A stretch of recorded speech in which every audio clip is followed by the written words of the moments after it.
In a small mountain village, there lived a young man named Arun. Every day, he walked with fear in his heart.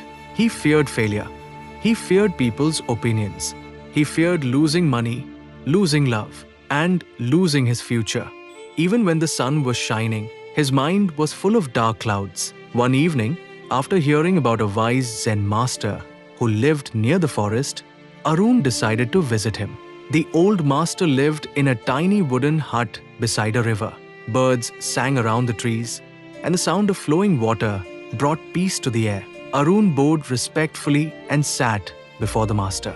"Master," Arun said softly, "my heart is tired. Fear follows me everywhere like a shadow. I cannot sleep peacefully. I cannot enjoy life. Please teach me how to remove fear from my life." The old master looked at him kindly, but said nothing. Instead, he stood up slowly, picked up a long rope from the corner of the hut, and handed it to Arun. "Follow me," the master said. They walked together deep into the forest until they reached an old wooden bridge hanging above a rocky river. The bridge moved gently in the wind. The master tied one end of the rope around Arun's waist. "Now cross the bridge," he said. Arun looked down at the rushing river below and became nervous. "What if I fall?" he asked. "The rope will protect you," the master replied calmly. Arun slowly stepped onto the bridge. His legs trembled. His hands shook. Every movement felt dangerous. But with the rope tied around him, he managed to cross safely. When he reached the other side, he sighed with relief.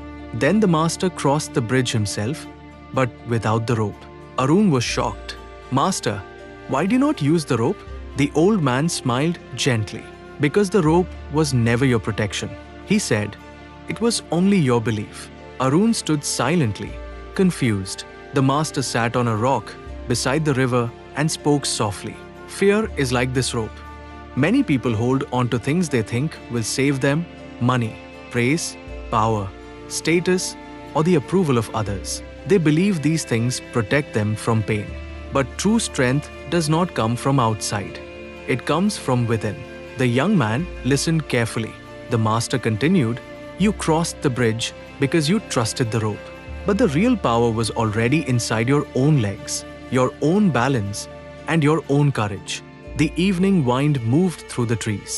"Fear grows when we forget who we are," the master said. "A bird sits on a weak branch without fear, not because the branch is strong, but because the bird trusts its own wings." Those words entered Arun's heart like light entering a dark room. The master looked toward the sky and said, "Even in the Bible it is written, 'Do not fear, for I am with you.'" The message is simple and beautiful. Life becomes lighter when we stop feeding fear and start feeding faith, courage, kindness, and truth. Tears filled Arun's eyes. For many years, he whispered, "I believed I was weak." The master smiled. "No, you only believed the rope was stronger than you."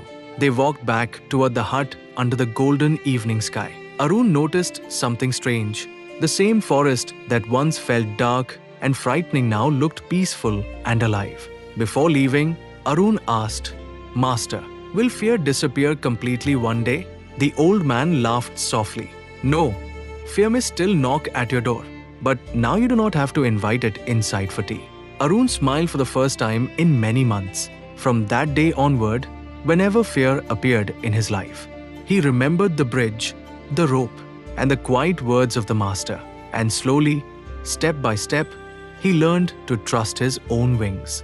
This is God of Motive. Thanks for watching and stay focused.